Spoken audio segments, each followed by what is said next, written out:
Alright, welcome back today guys.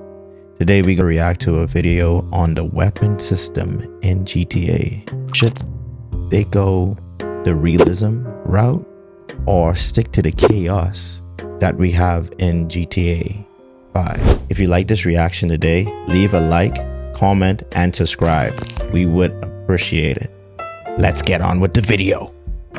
Why bother asking about the weapon systems? Well, when you think of GTA, the two biggest gameplay pillars are pretty obvious: driving lots of cars and using lots of guns and weapons. True. In terms of vehicles and cars, it's something Rockstar will get right regardless. It's an aspect that never stirred much controversy, apart from GTA 4. But the way weapons are handled in GTA and past Rockstar games is even more divisive, and that's why we focused on this. Plus there's a whole spectrum of systems Rockstar have tried in the past. We've looked at the main types of weapon systems, at least the ones that a lot of Redditors have mentioned. On one end, you've got GTA 5, where you can essentially survive a 5-star wanted level for a solid hour with the number of weapons and amount of ammo you have. Yeah. And on the other end, there's Max Payne 3, arguably the most realistic and most cinematic weapon and combat system of the ones mentioned in our posts. And then moving toward a slightly more flexible system while still maintaining a great level of realism and immersion would be Red Dead Redemption 2. Where it's all about putting your rifle back on your horse like a law-abiding cowboy. Or otherwise, gentlemen, I have a complaint form to fill in. It comes in lead. And somewhere in the middle, yet still leaning to the weaponry system in Red Dead Redemption, it is on the borderline of realism. Your horse would carry your weapons, basically. So I do find Red Dead Redemption weaponry system quite good. Question is, for Rockstar, how can you do and how can you do it better than Red Dead Redemption 2? Now, mind you, Red Dead Redemption 2 is a slower pace game. How can you get better than Red Dead Redemption 2 with the weaponry system?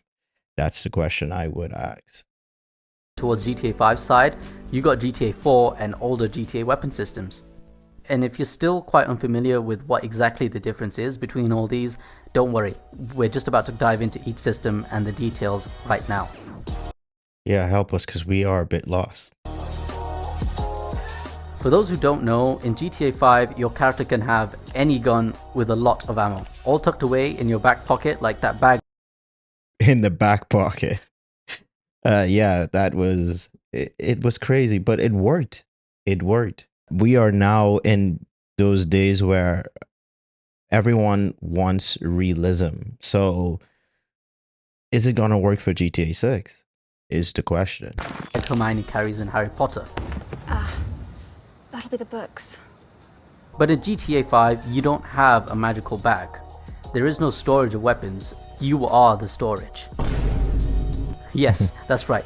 All of that is shoved up your character's with plenty of room for a ton of ammunition. You got all the throwables, all the melee weapons, all the handguns, all the shotguns, all the machine guns, all the assault rifles. Yeah, and having that many weapons helps when you're taking on a 5-star. With the rumors, GTA 6 should have a 6-star. So here's where the difficulty comes in. But that makes the game more interesting, don't you think? Leave a comment. All the sniper rifles. Let's not even forget about the big boys, okay? You got a grenade launcher, you got fireworks launcher, an RPG, homing missiles, a minigun, and a railgun. In GTA 5, the world is yours. Scarface. And that's not even mentioning the crazy futuristic tech in GTA Online. It's an arcade chaos, a gun buffet, where it's an all-you-can-carry system. It's as convenient as Johnny on the Spot himself. You're through to your garage. You need me to bring you a ride? Don't get it twisted, it's fun, it's chaotic, it's GTA. What made this franchise so successful in the past, and even now with GTA Online, is the havoc that one can just start. Would realism work for GTA 6 Online? I don't know. Out of nowhere, and with not a single second wasted. But obvious downsides are that there's no real tension, there's no real strategy, there's no thinking behind it. It makes every shootout kind of the same. Any situation of combat is always a case of, if in the slightest doubt, pull anything else out. With such a wide range of weapons, They all sort of blend in or are forgettable because we go through them faster than Fortnite with their weekly update of skins. Or we just end up using the same go-to weapon, forgetting about the other 50 guns we could use. Now in terms of GTA 6, this system still has a lot of fans. Some people said realism is fine in Red Dead Redemption 2, but GTA has always been about unhinged sandbox action, and that shouldn't change. The most favorite of them all, GTA 4. A step closer to realism would be GTA 4's system, which is very much like GTA 5's but more limited. You don't get to carry every weapon, just one of each. Like you can carry one pistol, one SMG, one shotgun, etc. It's that simple. But like prior GTAs, GTA 4 didn't have a weapon wheel. It had the system of cycling through weapons till you got to the one that you wanted. Now it's the one of each weapon aspect. Some commenters said. Didn't GTA 4 had a weapon wheel?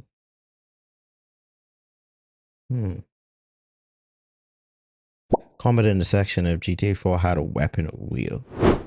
They wanted. Obviously having a weapon wheel over cycling through is far more superior of a system, especially when you have more than a handful of weapons on you.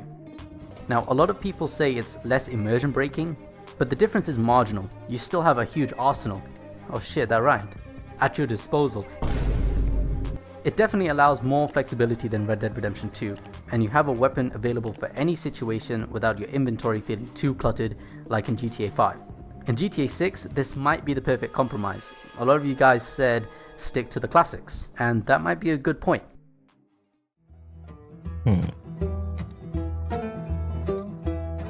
Taking a bigger leap towards realism would be Red Dead Redemption 2, where you're limited to carrying 2 long guns, 2 sidearms, and some, not all, throwables and melee weapons. Everything else goes on your horse.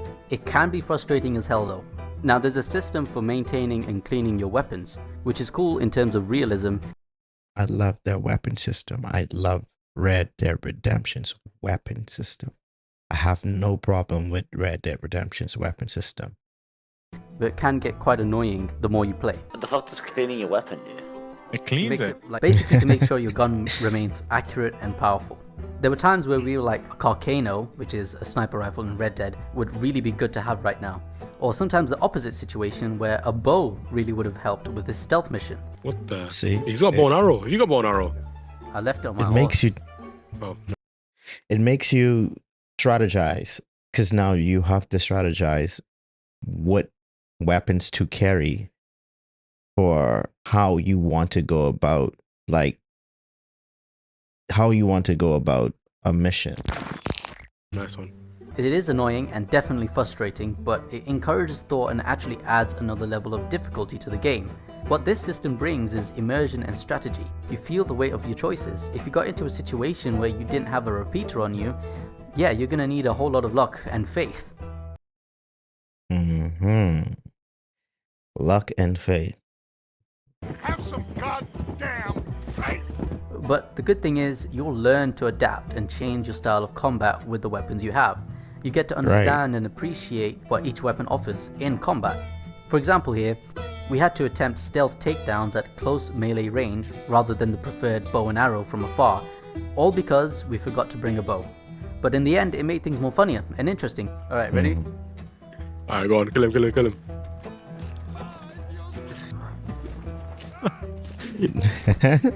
Alright. You stab him once, no, 10 times. Had to make sure. I have to make sure. Yeah, we definitely didn't fail that. Depending on what sort of playstyle you like, and if you're the type of person that can adapt to difficult situations well, this would be the perfect weapon system for you. Alright. Now in terms of GTA 6, a lot of people in the comments want this actually. Except instead of a horse, it'd be the trunk of your car. People still want the immersion, and they want that extra layer of realism. Others clearly don't. Well, you have people that don't want it. Oh, Max Payne. This was a great game. Max Payne was...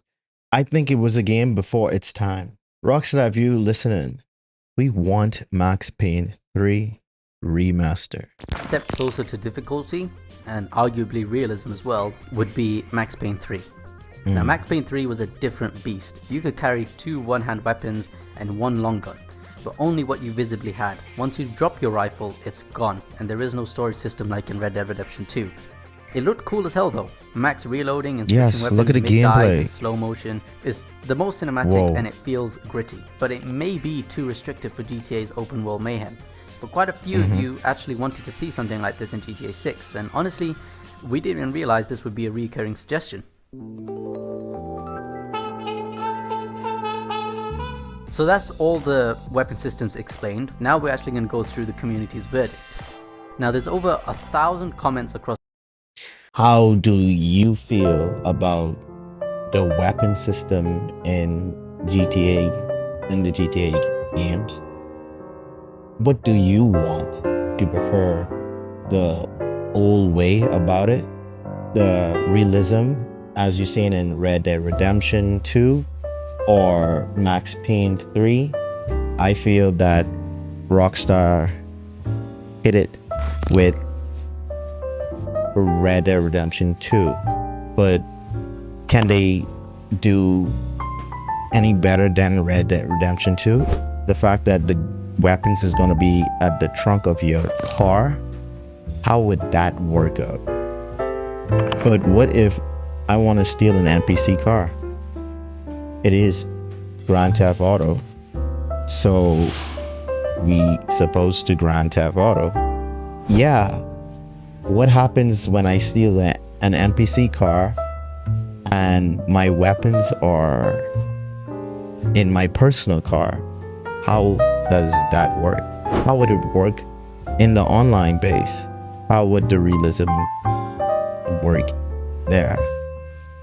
I'm kind of just ranting about things right now, but yeah, let me know how you feel in the comment section. And if you find this video entertaining in any way, give a like, or subscribe would be very, very appreciated. But anyway, without further ado, that was my reaction and my thoughts about the weapon system in Grand Theft Auto and what I would want in GTA 6.